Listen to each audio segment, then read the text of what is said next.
Welcome to Sergeant Sue on the mic, Airman's Journey in the Air National Guard. I'm your host, Sergeant Sue, and this is the podcast where we sit down with real airmen and have real conversation. So, come see us, get inspired, aim high, fly, fight, win, get to know the Air National Guard. Write your story, earn that key. Come see us, get inspired. welcome back to Sergeant Sue on the mic. We have another guest today. Please introduce yourself. Hi, I'm Senior Master Sergeant Chandra Wostenberg. Yeah, the boss. But today we're going to talk about Senior Master Sergeant Wostenberg's trip to North Carolina and her whole military career. I know it's a short time, but we're going to try to squeeze in as much as we can. I know 20 years is a lot. Yes. Yeah. We got this. I believe we got in this. Yes. So tell me, how did you start? Why did you join in the first place? Okay. And how old were you? Okay, so I was 19 years old, and it was one of those things. It was right place, right time for me. And I know we always joke about the Air National Guard being the best kept secret, but it generally was one of those situations where I had never heard of the Air National Guard, and I happened to be in one of my college classes in the community college, and somebody in one of my classes was in the Air National Guard, and I was like, "What is this Air National Guard?" I knew about the Army Guard. Were they young, old? They were young. They were young all, too. It was a college. It was a college Wow. course. We're all younger. I was 19. But anyway, so he was like, "Hey, I'm in the Air National Guard." I was like, "What is that? Tell me about it." And just really finding out about, hey, we have an Air Guard unit. That at the time I was in Wyoming, so the Air Guard unit was a couple hours away. But I was still like, this is an interesting option for me. I like competition. I like challenges, and it was something that I grew up playing sports, and I felt like I was missing that a little bit. In All my the college. sports, right? Because every time we play a game, you're always beating everybody. Well, you know. Volleyball, bowling, pickleball. What else are you good at? Just Softball. volleyball. I'll just say just volleyball. Yeah, right. Yeah. So I happened to meet this person, and I thought it would be an interesting adventure. I was also working 3 jobs as a college kid, and I was like, hey, this is going to be an exciting challenge. At the same time, he's sitting here because the Air Guard is paying for his college tuition. So that was kind of how I fell into it. It was just right place, right time. But it was the best thing that ended up happening to me. That is awesome. Yeah. You're like, I'm working 3 jobs and this guy's getting it for free? Yes. Oh, man. Yeah, that's the main reason I joined. Okay. I was 25 and I was just like, look, I don't want to pay for an education. I didn't like the idea of institutionalized education. You're paying all this money and you get a piece of paper, and then sometimes you don't even do the job that paper is meant to put you in. So I'm like, what? This doesn't make sense. Let Uncle Sam pay for my education, Right. and then it could kind of decide where I'm going to go there. That's how I initially went in on it. Well, you're all about experiences too. Like you're whenever I watch you, you're just about adventure and experiences. Yes. I see you wanting to do those things, but I also see like, hey, this is the benefit I could use while I explore what those options are. Because you do, like you like to pivot in the best ways. Like, hey, what's going on over here? Now I want to try this avenue. Yeah. Sometimes it's called ADD. Sometimes it's adventurous. Flexibility I like it. is the I key like to air power. You know, I Yes, used that it in the is. last episode already.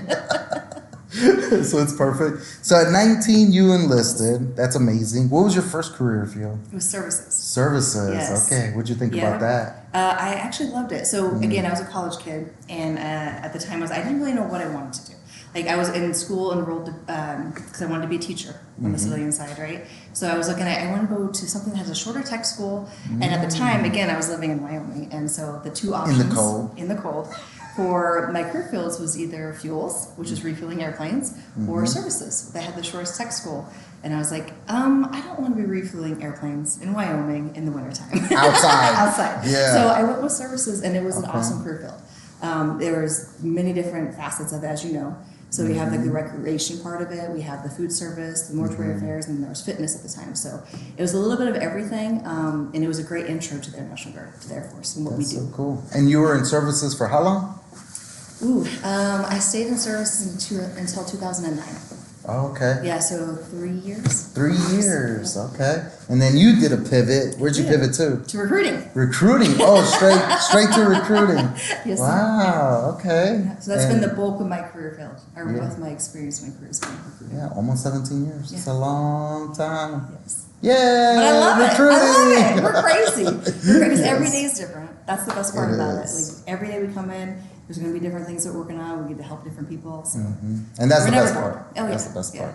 Yeah. So going from a recruiting team in Wyoming coming to North Carolina recruiting team, how is that? Vastly different. Vastly in different. It, just because there's different challenges in different areas, right? Mm-hmm. In Wyoming, we had to battle. We lived in a large state with a small population, and we were in one located area of the state and had to travel the whole state. So it was really just being able to cover the entire state and a lower population density. So that was our biggest challenges there. Here is kind of the inverse, right? So here we struggle, as you know, we struggle with how do we get everywhere and get to meet all the people, because we do have a higher density of population, and it's getting them positions because we have a higher applicant ratio.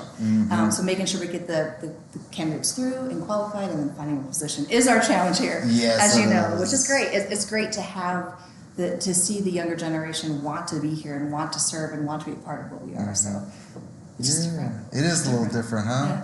And then in the cold, I can imagine they don't want to go out nowhere, and they say, "All right, if I join the guard, am I going to be outside or am I going to be inside?" Some people love it though, right? Oh, Some do people they? are all about the cold. Yeah. Oh man! Oh, yeah. Oh, that's right. Yeah. There's people that wear shorts at like 0 degree weather. Oh yeah. Oh man, Do the this cold one's plunges. Yeah. cold plunges. Which I signed up for this company where you do like sauna, cold plunge, which I got to go take advantage of it. But I did it a couple times already. Man, that cold plunge is horrible. So good for you, supposedly. I don't know. I need to see the stats, right? It's good for your heart, right? It's supposed to be good for your circulation. I don't know, but I know it hurts. I need to see the stats. I need to see a doctor say, okay, this is good for you. How long do you do the cold plunge? Supposedly, a good amount of time is like 3 to 7 minutes. Okay. That should be plenty. And the way this program does, whatever this health club does it, is you go to the sauna, you do that for like 10, 15 minutes, and then you do like 2 minutes of cold plunge, and then you go back to the sauna, and then you go back to the cold plunge. So there's a little bit of reward in there, but Yeah. then you're like torture yourself. Oh for that my moment. goodness. But there is a TV Yeah. in there, so I'm like trying to watch TV, and I'm like, So how do you distract yourself? Is it just mind over matter, or you just try to count down the time? or not Screaming? Think about it. screaming. It's It's the guttural primal yell that comes out of me. Not like it's like "Urgh," you know, manly of course, right? No, Okay, it's yeah, cold. manly screaming. But yeah, that cold plunge. Yeah, I guess in Wyoming it's easy for them. And I have seen people in other countries, in real cold countries, Yeah. as little kids, they just throw them in the cold Yeah. water, come back out like it's normal. Yeah. Not for me. Not for me. Were you happy with that temperature change from Wyoming to here? Yes, like Wyoming is awesome. I love it. It'll always be home, but I love the temperature in the Carolinas. Like North Carolina's amazing. Yeah, even Like, though we we got the had mountains, we got the snow. beach. Like the weather is beautiful. Like right now, it's February and it's sunny and beautiful. A little windy yesterday. I don't know Yeah, why. yeah. But it is pretty nice. You don't have snow. Like, what is it? In Wyoming, it's like 6 months snow? Ooh, it usually 5 goes months? from October to Halloween to Mother's Day is Oh, what you wow. can anticipate. So here I'm like, hey, I'm in shorts the majority of the time. Yeah, this is cool. This is nice. normal. Yes. Yeah, I'm from Miami, Florida, Yes. so it's always warm. I think the coldest it gets maybe 65, 70. Okay. And everybody's wearing jackets in Miami. When it's 65, they're like, what in the world? Yeah, it's pretty cold out there at 65. But if you're used to the heat all the time, it's just 65 is like, that's a big change. From 90 to 60, whew. What do you think the humidity difference is? Like, do you notice a significant difference from Miami to Charlotte? Oh, I think, man, it's been a while, but the humidity, because the ocean's right there, so I think it's pretty high. Right. A lot of frizzy hair out there. You didn't take care of your hair, did you? No, I'm just kidding. Oh, but But that's cool. So you went from recruiting, and then you went all the steps through recruiting, right? You went from recruiter to flight chief. So I was a Or recruiter, and then I retention. became I was an officer recruiter. So I was enlisted recruiter, became officer recruiter that for a little bit. Then I became the retention office manager first, which I fell in love with because it was a whole different aspect of taking care of members. Like actually taking care of our unit members was very rewarding for me. Bringing them in is awesome, but then being able to help them use their benefits was it was like a different switch. Okay. So it was really cool to be able to see that, and really get to know people on an individual basis and see what they're working through in their careers. And then from there, it was what they called at the time. It was recruiting and retention managers, but I was the more of like the flight chief role. So I did that for a little bit, and then became the superintendent. So a little bit of everything. Yeah, definitely. That's awesome. Yeah. So going from services to recruiting, Yep. can you tell somebody, let's say, who is coming off the streets? Let's say they're like, oh man, I would rather just go straight into recruiting. Can someone just do that? No. No, that is the answer. It would be great. It would be great, right? Because there are civilian recruiters out there, right? There's probably a lot of them that have those skills. Plenty. Yeah, that would be very applicable to what we do here. But the difference is to be able to properly sell it, as you know, as a recruiter, to be able to sell it, you need to know it. You need to have that love and that passion for it. There's not a recruiter that I've met on our team that doesn't have that love and passion, the fire for it. So if you haven't lived it, how do you sell it, right? Exactly. So how do you tell other people, hey, I've done it, you should do it too? And also having a career field before recruiting gives you that experience, as whether it's a, hey, I got my skill level in whatever it is, whatever background it might be. You get opportunities to go TDY, you get opportunities to go on deployment. These are things that you bring to the table as a recruiter that you can explain to your applicants. Your So, military experience adds to your recruiting Yes. sales point, It or absolutely does. able to talk to people. Yeah, and just be able to, like, hey, it's not just I'm telling you to do something I've never done, right? You lead by Exactly. example. This is what I've done.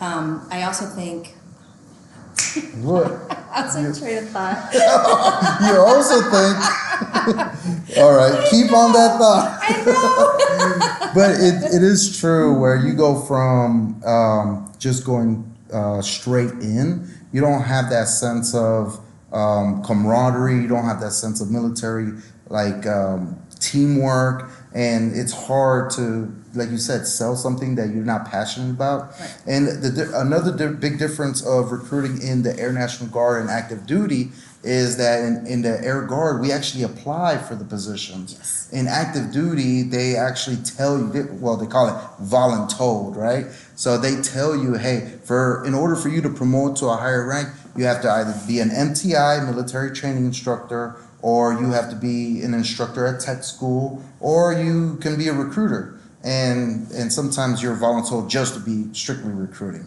But for us, we're a little bit more passionate because we applied for it, we interviewed for the job, and then we got selected. So obviously we want to do our very best because we know it changed our lives Absolutely. for the best, and we want to pass that along to everybody else. Right. It changed my life. I got a degree, and I got VA home loan I was able to use. I'm getting my pilot's license, so I'm doing all the steps to take advantage of, Uncle Sam, benefits, or the benefits. I call him Uncle Sam. He's like, he got deep pockets, he likes to help a brother out. but yeah. And I appreciate the aspect too of being able, at least for us on the Air Guard side, outside of wanting to generally having to apply and being boarded for it, but we get to see our applicants after we enlist them. So we get to see them on drill weekends, and there's things that we get to have that long time career, that rapport with them, and you get to check in with them and say, hey, how's that thing going? How's your career field going? Hey, are you using those benefits you said that you were interested in? And just we have a different level of, I guess, care and responsibility because we have the longevity of having it within our wing. We got to see him the next 6 months. Yeah. Hey, you passing your PT test. That's usually what my go-to. You working out? Yes, Sergeant Sue, yes, I'm working out. So 20 years you've been serving almost, right? At any of those years, did you feel like, hell no, I'm done, I'm out of here? I think everyone has those ebbs and flows, and you have different moments in your career where you're like, it was really more when I was DSG before I became full-time. And every year it'd come up and we'd be getting ready for our PT test, right? I'm like, okay, I can do this. Do I want to keep doing this? Do I want to keep doing this every year? What are the requirements? And what do I have to do to be prepared for drill or for the next year? And I would think about it for a little bit, and every time I was like, absolutely want to keep doing this. Like, I love it. Like, I would miss that camaraderie. I'd miss coming to drill. I miss the people. I miss the mission. Like, I feel more than anything, the purpose that it provides. I'm very goal oriented, right? And so it fits perfectly.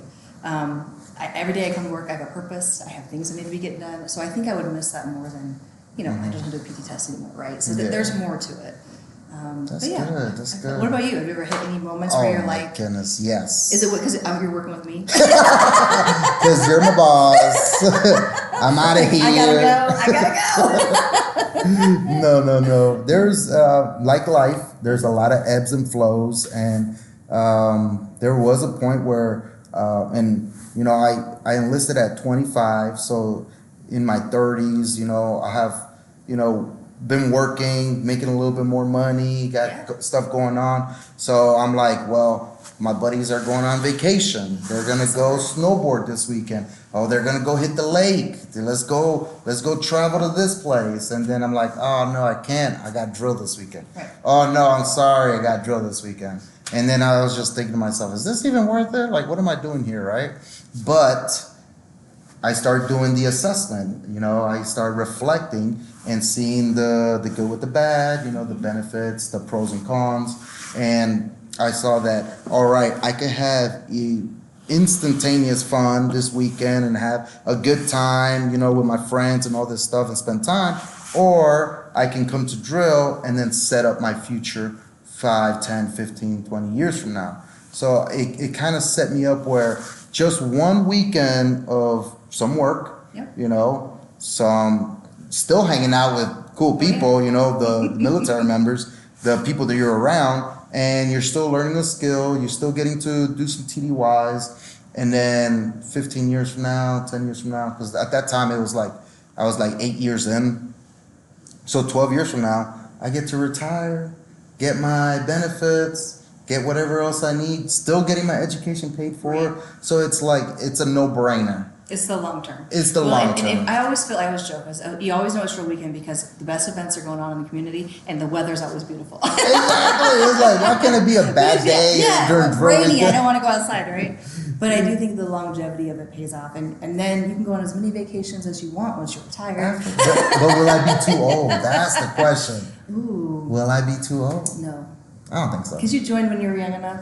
You're going to be able to Yeah. retire and have plenty of time to go. Supposedly 45, maybe 52. I don't know how long I'm going to stay in. But at this moment, I'm loving it. I want to continue helping people. And I want to, make this podcast famous.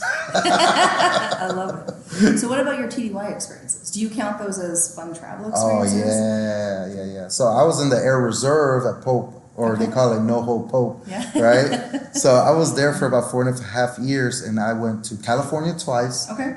Channel Islands. I went to Puerto Rico. I went to Cocoa Beach, Florida. Okay. Those were my spots for 2 weeks each time. It was a blast, especially with the people that I was able to go with. Did some learning, did some training, and had some fun. I love TDYs because it's like I call them workations, right? Right, Workations. The one thing I do kind of like, not regret because it's not a regret, but it's the opportunity to go deploy.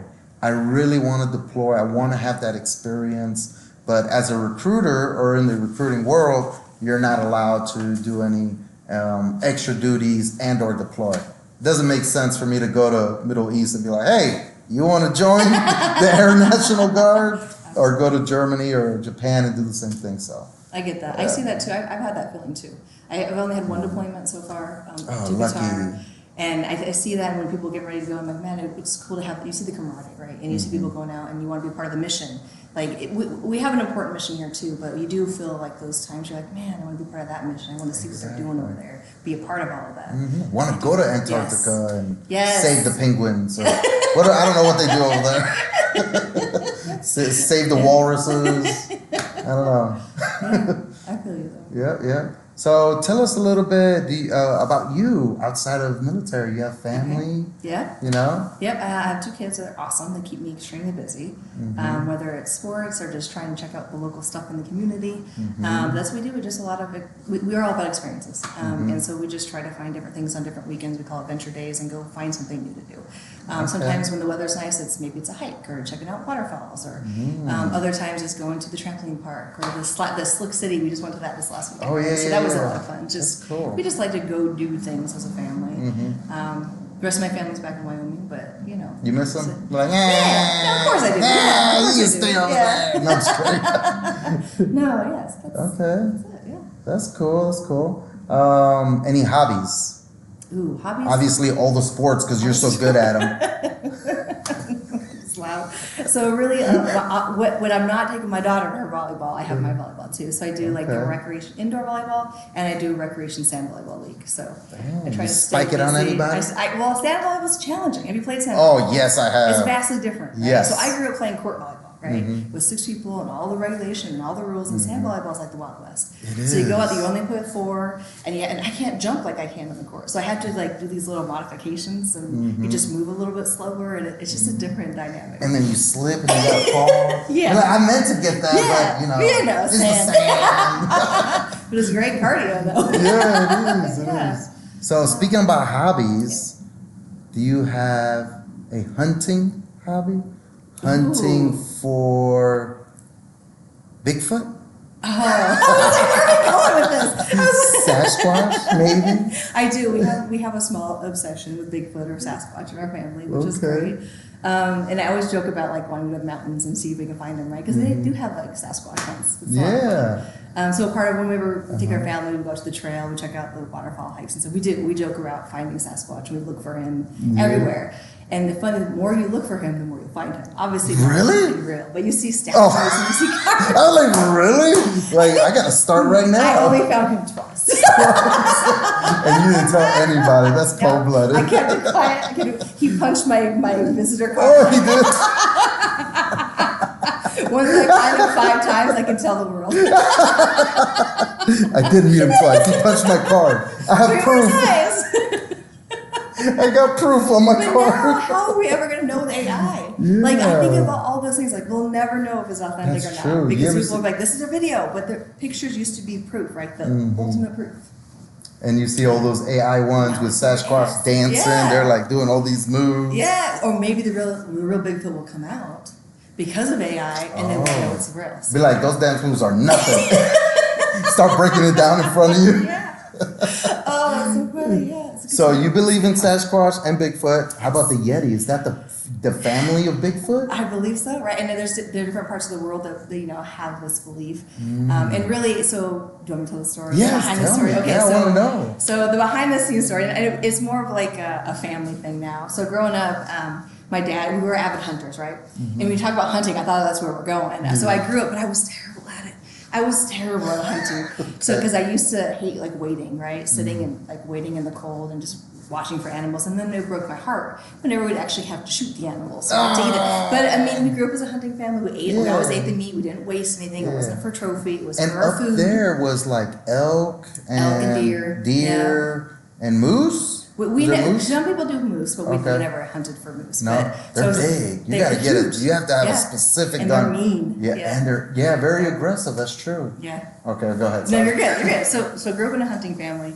Well, my dad was out of hunter, so he used to go all the time, and he told us the stories. Like one time I was out in the woods. He's like, guys, Bigfoot is real, and we just thought he was just messing with us, right? No, he avidly believed that one time when he was out hunting, he heard and smelled a real Bigfoot, right? What? And my dad is not one to, or was not one to just make up stories or believe in the crazy. He was very down to earth, blue collar, grew up being an auto mechanic, like that was his career, right? So for him to be like, guys, Bigfoot is real. We're like, you are messing with this, right?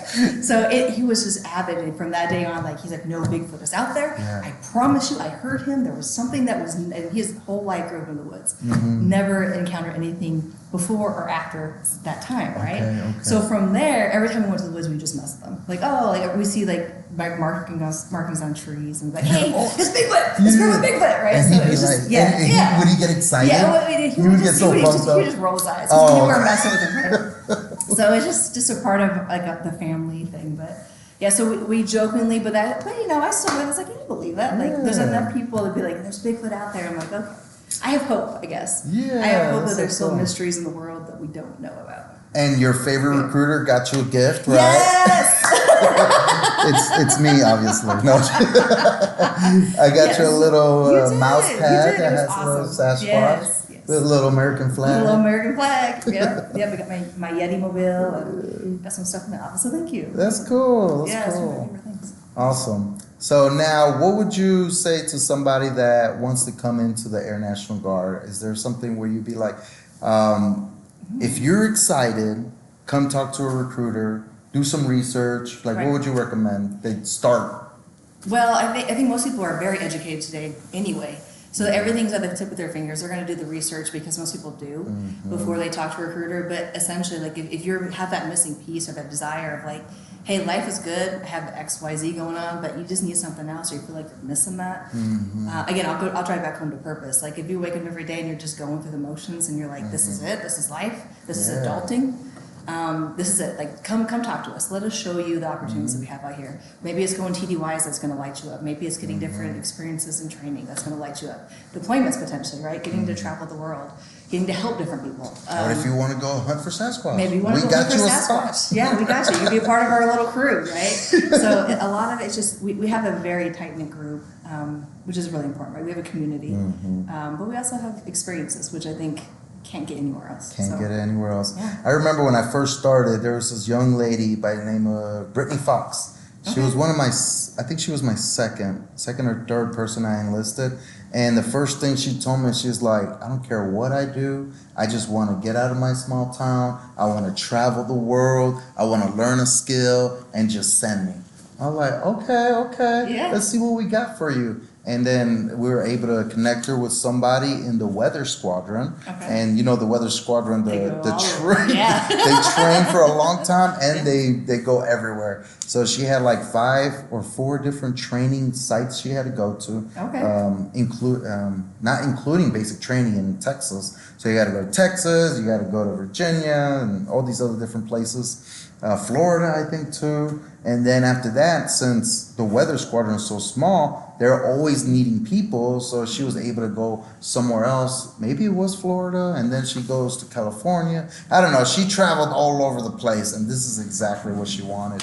So that's what makes me like my job like Did she so come back good. and tell you about it? Yeah, Let she me tell you did. everything. Yeah. And she told me she came back, and then she was like, "Oh, I'm gonna be going somewhere in the Midwest. I forget, Colorado maybe." Okay. And she was booed up and everything. I was like, "Oh Good wow, for her. look at that." Did she send postcards? She did Like, not. you sent the office Brittany a Fox, you gotta send me a postcard. I'm missing one. This is a shout out. No. Magnets or postcards, right? Yeah, one of the two. Yeah, my little postcard from Mount Fuji. That was awesome. Yeah. When'd you It was guys? a fun surprise, but Yeah, how'd it you guys arrived get it? after you got home. So I was, I was like, "This is great! I checked the mail, like, and there's a postcard from you." Yeah, I was thinking, I was like, if they would have received it, they would have said something by now. So I'm not gonna Yeah. say nothing. Yeah. Well, it might have just been sitting there for a little bit too, because we don't check it every day. Don't check it every was day. awesome. Yeah, my brother got his. I think somebody else. I think my mom, my brother. I sent you guys. Forgot, maybe a 4th person. But yeah, I sent everybody a little postcard. But nobody really gets mail like that anymore. So that's why I thought it was Yeah. so cool. It was like What just is something that's this? different. Yeah. Mhm. Yeah. And this was from the top of Mount Fuji. So Like it you was got so the cool. postcard. Yeah, I dropped it in Okay. the mailbox. I think it's the tallest post office in the world. That's I probably went, why it took so long. boop. You had to get a guy in a donkey. I'm like, who keeps putting mail up here? This is some nonsense. I don't have to come up there unless there's mail. And this guy who does postcards. Who in the world is doing this? Shame on him. Making me work. There was donkeys up there Oh, too. no, was there? Did you Yeah. ride one? Yeah. No, I didn't get to ride Did you have to one. like, do you have to rent it? Is it like a day? Yeah, Is it you like gotta a car pay the thing? guy. You're like, hey, I just need to. Yeah, let me borrow this donkey for a little bit. How do I pay you? You pay the donkey. So it's like, what about, is there insurance? You know, like rent a car? Is there insurance? Is there donkey What insurance? What happens if you twist his ankle?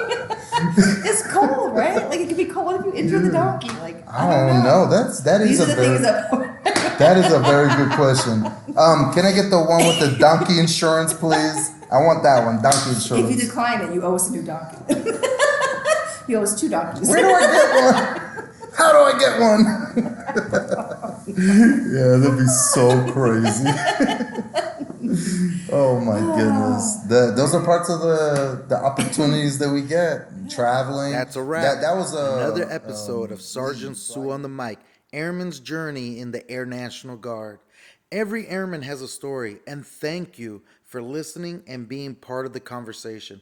If you enjoyed this episode, make sure to follow the podcast, share it with someone who might appreciate an airman's journey. I'm your host, Sergeant Sue, and I'll see you on the next episode. It's your moment, time to fly. Come see us, inspired, aim high, fly, fight, win. Get to know the Air National Guard. Write your story, earn that key. Come see us, get inspired. Aim high, fly, fight, win. Get to know the Air National Guard. Guard your home, guard your dream.